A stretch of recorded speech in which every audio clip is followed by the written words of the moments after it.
In Texas, they're going hog wild over wild hogs. The feral animals are causing hundreds of millions of dollars of damage. Footage from a Texas hog eradication operation has revealed something deeply disturbing, and it has nothing to do with the hogs themselves. During a routine wildlife removal mission in Blanco County, infrared trail cameras captured something researchers could not explain. At first, the footage appeared to show another ordinary night in the fight against Texas's massive feral hog population. But when investigators reviewed the recordings frame by frame, they realized something was happening in the surrounding brush, something that had been completely overlooked. This was not another destroyed field, not a failed trap, not a missed shot. What the cameras captured pointed to a hidden pattern that could change how Texas approaches its billion-dollar battle against feral hogs. And the more officials examined the footage, the more unsettling the discovery became. Because the real story was not what the hogs were doing, it was what was happening around them. Something quiet, something systematic, and something that had been operating completely outside the view of conventional eradication programs. Before we reveal exactly what those cameras captured, make sure you subscribe and turn on notifications, because what happened next could change everything we thought we knew about the feral hog invasion in Texas. What the cameras captured was only the beginning of a much larger story. The invasion itself dates back centuries, all the way to the 1500s. Spanish explorers traveling along the Gulf Coast began releasing domestic pigs into the wild. The purpose was practical. The animals were meant to serve as a mobile food supply for future expeditions. The plan was straightforward: release the pigs, leave the area, and return later when food was needed. The Spanish had used similar methods throughout the Caribbean and Central America. By placing animals along routes they expected to travel again, they could create reliable sources of meat without having to transport food over enormous distances. But in North America, the strategy produced an outcome nobody could have predicted. The pigs disappeared into the forests. They found abundant food, enormous stretches of suitable habitat, and very few natural pressures capable of controlling their numbers.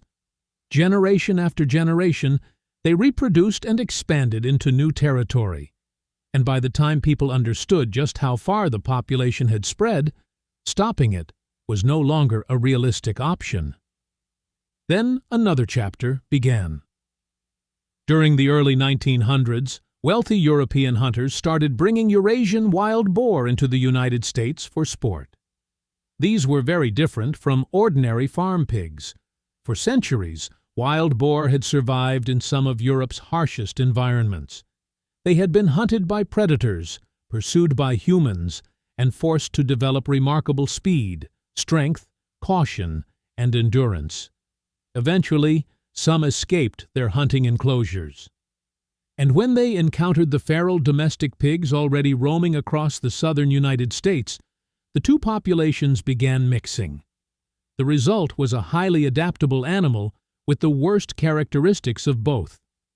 From domestic pigs came extraordinary reproductive ability and an almost unlimited appetite.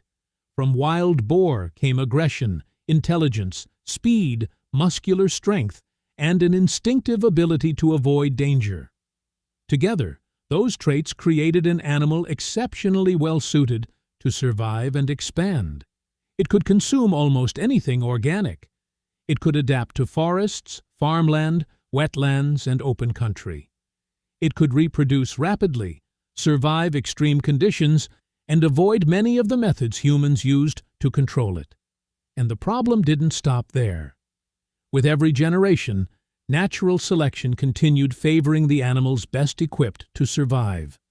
Domestic ancestry provided rapid reproduction and an extraordinary ability to exploit whatever food was available. Wild boar ancestry provided caution, aggression when threatened, powerful muscles, and the resilience needed to survive environments that could quickly kill ordinary farm animals. The result was an invasive population that could reproduce like livestock, while behaving much more like a highly intelligent wild predator. And that combination created a numbers game that is incredibly difficult to win. Consider what happens with just one breeding female. A single sow can produce 2 litters in a year, with as many as 12 piglets in each litter. And when food and habitat conditions are favorable, as they are across much of the American South, the population can potentially double in less than 5 months. There is no obvious point where the population naturally levels off, no built-in stopping point, no reliable equilibrium. The numbers simply keep climbing. The United States Department of Agriculture estimates that roughly 6.9 million feral hogs now occupy the country. And Texas is at the center of the crisis. An estimated 2.6 million feral hogs are spread across 253 of Texas's 254 counties. Only El Paso County remains outside their established range, separated from the rest of the state by hundreds of miles of extremely arid terrain. At that scale, calling this merely a wildlife problem almost doesn't seem adequate. It looks more like an occupation. And the animal doing the occupying has evolved into something remarkably difficult to stop. Feral hogs can reach speeds of around 30 miles per hour. They can clear fences roughly 4 feet high with surprising ease. Their tusks can grow beyond 6 inches, while parts of their hide can become more than an inch thick. And beneath the skin around the shoulders and chest is another layer of protection, a dense cartilaginous shield that can reduce the effectiveness of poorly placed shots. That means stopping one isn't simply a matter of firing and hoping for the best. The shot has to be precise, because if the first attempt fails, there may not be time for a second. And this is where the story takes an even more troubling turn. According to USDA wildlife biologist Dr. Sarah Vance, who has spent more than a decade tracking feral hog movements across Texas, the animals are not simply spreading randomly. Their movements reveal patterns that may help explain why some eradication efforts keep failing, and why what those trail cameras captured in Blanco County could be far more important than anyone initially realized. During a 2023 field briefing, Dr. Sarah Vance described their behavior in a way that reportedly left the room silent. Her warning was simple: if a hunter misses the vital area, the hog may remember the location, the human scent, and even the hunting pattern. Instead of returning to the same place, it can avoid that area for months. In other words, these animals are not simply being hunted. They are learning from the hunters. And the consequences of that intelligence are not hypothetical. Across Texas, the damage can be measured in destroyed farmland, damaged infrastructure, disrupted operations, and even human lives. At a military airfield in central Texas, a group of feral hogs suddenly moved onto the runway at dawn. Pilots were forced to cancel takeoffs because allowing aircraft to continue could have resulted in a devastating collision. In Irving, hogs have ripped apart golf courses and residential lawns, while also damaging underground fiber optic infrastructure worth millions of dollars. Then there was the 2019 incident in Harris County. A woman was attacked by feral hogs near her own home. She did not survive. In Williamson County, one farmer experienced an entirely different kind of disaster. A herd entered his cornfield and destroyed approximately 24 acres in a single night. By the time the sun came up, around $40,000 worth of crops had been lost, not over an entire growing season, not gradually, in just one night. Research conducted by Texas A&M University and the National Wildlife Research Center estimates that feral hogs cost Texas more than $500 million every year. Nationwide, the estimated economic damage has climbed to roughly $3 billion annually. That number is difficult to comprehend, and it makes feral hogs one of the most economically destructive invasive species in the United States. Their impact now exceeds the estimated damage associated with invasive species such as Asian carp, fire ants, and Burmese pythons. But even the $3 billion figure does not tell the whole story, because some of the damage cannot easily be measured in dollars. It doesn't fully capture cattle ranchers dealing with livestock injuries or the spread of disease. It doesn't account for ground-nesting birds disappearing from areas where hogs systematically destroy nests before eggs can hatch. And it doesn't fully reflect what happens to waterways when enormous numbers of hogs wallow in creek beds and rivers, destabilize banks, disturb the soil, and turn clean water sources into polluted runoff channels. The destruction people can see is only the outer layer of the problem. Beneath it is an even bigger issue: the failure of the traditional strategy. For decades, the basic approach was straightforward: trap the hogs, shoot them, drive them away, and hope they become someone else's problem. But none of those methods produced a permanent solution. Take Norman, a Central Texas rancher managing more than 740 acres of scrubland. He watched feral hogs destroy a grain field that had taken him 4 months to grow. 3 acres disappeared in a single night. Fence posts were knocked out of position. Irrigation lines were ripped apart and left scattered across the ground. So Norman tried everything he could afford. He installed cage traps filled with fermented corn. He brought hunting dogs onto the property for days at a time. He hired professional removal crews with experience operating across multiple Texas counties. And after all that effort and expense, the result was painfully familiar. The hogs were pushed away temporarily. They simply moved on to neighboring property, and within days they returned. Maybe some of them were the same animals, but others were different, more cautious, more difficult to approach. Animals that appeared to have learned from the pressure they had already experienced. Instead of walking directly into the same danger, they began moving around traps, disturbed ground, human scent, and other signs of a removal operation. It was almost as if the landscape itself had become a warning system. Wildlife researcher Bruce Leland, who had spent more than 2 decades studying these animals, had seen the same pattern repeatedly across different properties. His conclusion was blunt. The tools currently available simply weren't powerful enough to permanently defeat the problem. Traditional control methods could remove animals, but the effect was temporary. You could capture hundreds of hogs, but the animals that escaped remained behind. And those survivors could reproduce again before the next season arrived. Every breeding cycle effectively restarted the invasion. Then helicopter hunting entered the fight. It dramatically increased the number of animals humans could remove. Aerial teams could cover hundreds of thousands of acres within days and potentially kill more hogs in an afternoon than a ground crew could handle in weeks. But even that did not change the fundamental equation. The hogs were reproducing faster than humans could remove them. Clear a ranch in Kimball County, and new animals could move in from surrounding brushland. Within a single season, the empty ground could be occupied again. And then came the detail that rarely appeared in official announcements. Some of the most aggressive control methods could actually make the larger problem harder to manage. Because intense hunting and trapping pressure doesn't always keep a feral hog population contained. Sometimes it does the opposite. It forces the animals to scatter. And once they scatter, the problem doesn't disappear. It spreads. The hogs that escaped these eradication efforts did not simply remain where they were and wait for the next operation.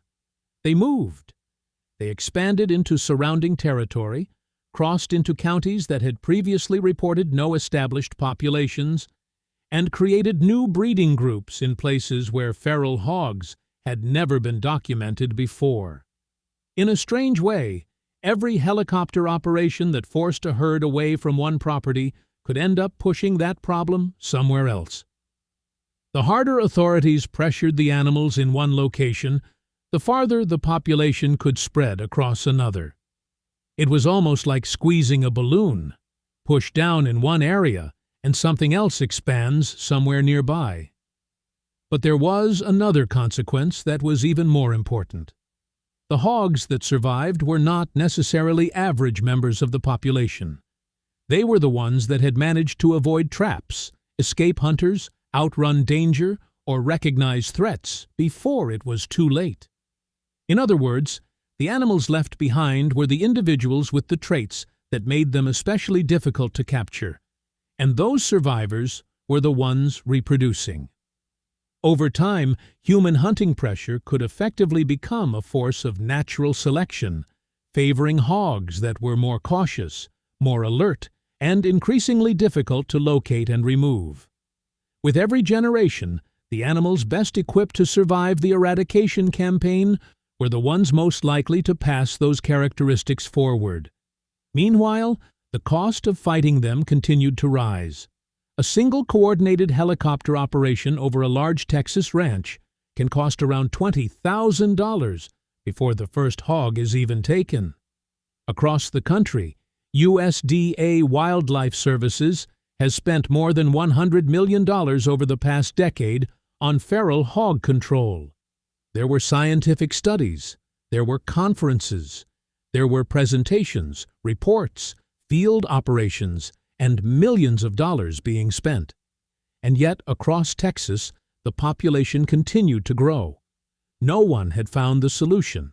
Not government agencies, not ranchers, not hunters, not even the USDA.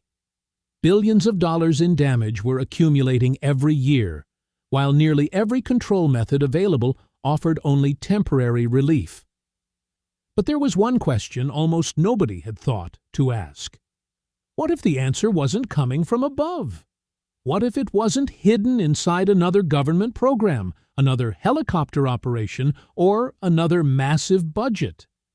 What if something was already controlling the hog population quietly, right there in the Texas brush? Something operating at night, without helicopters, without traps, without government funding, without a single press conference. The cameras had been recording these encounters for years, but no one understood what they were actually looking at. Until researchers began studying something they had previously overlooked: the nests. The revelation around 2014. Researchers working throughout the Texas Hill Country began encountering a strange pattern. Feral hog nests were appearing destroyed. These shallow, vegetation-lined shelters are built by sows to protect newborn piglets during the first vulnerable days of their lives. But some of these nests weren't simply disturbed. They had been completely torn apart. The vegetation had been pulled away. The nest had been excavated. The piglets were gone. And there were no obvious signs of human interference, no trap, no hunter, no blood trail, no drag marks, nothing that clearly explained what had happened. What made the discovery even more confusing was the apparent absence of evidence you would expect from a large predator attacking a nest protected by a mother hog weighing around 200 pounds. Then, Dr. Michael Bodenchuk, a wildlife services biologist working in the hill country, encountered one of the destroyed sites. It was a cold morning, with frost still covering the ground. He crouched beside the nest and began examining the tracks around its edges. After decades of field experience, he was familiar with the signs left behind by Texas predators. He knew what bear tracks looked like. He knew mountain lion tracks. He knew how the footprints of a large predator should appear around a nest. But these tracks didn't match. They were smaller, compact, evenly spaced, and they immediately caught his attention. He remained there longer than expected before contacting his regional director. The tracks belonged to coyotes, and that created an obvious problem. A typical coyote weighing around 30 pounds should not represent a serious physical threat to a feral sow weighing roughly 200 pounds. The difference was enormous. The sow had the advantage in size, powerful tusks, thick protective tissue, and explosive speed. On paper, a lone coyote confronting a mother hog made very little biological sense. But the trail cameras were beginning to reveal something that the traditional calculations had completely missed. Infrared footage from Blanco County captured coyotes moving through the brush in the middle of the night. And they weren't behaving like random scavengers. They weren't wandering around looking for scraps. Their movements appeared organized, deliberate, coordinated. The lead coyote lowered its body close to the ground and approached the nest from downwind, reducing the chance that the mother hog would detect its scent. Then 2 more coyotes moved into position on opposite sides. They were not simply following one another. They appeared to be taking separate positions. And when the sow temporarily left the nest to search for food, the behavior changed instantly. One coyote remained near the nest, apparently monitoring the area for the mother's return. Another moved closer, investigating the scent and location of the piglets. Then the group made its move.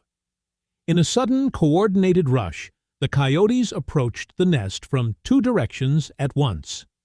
What researchers had assumed was an easy target for scavengers was beginning to look like something entirely different. A coordinated nighttime hunting strategy. And if the footage was showing what researchers thought it was showing, then Texas had a predator problem hiding in plain sight, one that had been operating alongside the feral hog invasion for years without anyone fully recognizing its significance. One quick, precise bite to the back of the neck was enough. The piglet stopped moving.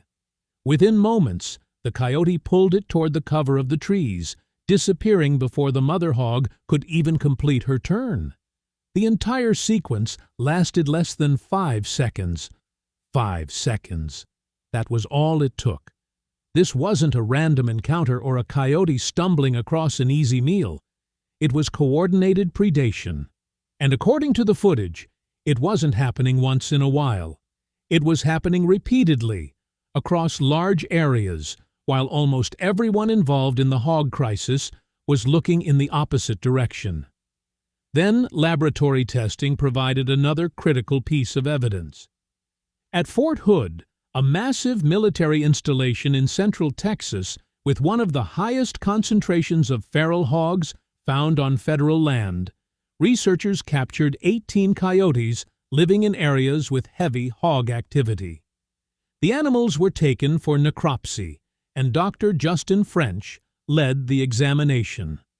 The expectation was straightforward. Researchers anticipated finding the normal contents of a coyote's stomach: rabbits, rodents, insects, and perhaps remains from a deer carcass. Instead, the results raised a much bigger question. The team had to repeat the analysis. Nearly 1/3 of the coyotes examined contained undigested feral hog piglet tissue in their stomachs. And this wasn't old meat left behind by another predator. The tissue was fresh, recent. The evidence indicated that the piglets had been killed and consumed only hours earlier. There was enough biological material remaining for researchers to identify the species, estimate the age of the prey. The conclusion became increasingly difficult to ignore. These coyotes weren't occasionally taking advantage of dead piglets. They were actively hunting them, and they were doing it often enough to make piglets a significant part of their diet. The evidence wasn't isolated to Texas either.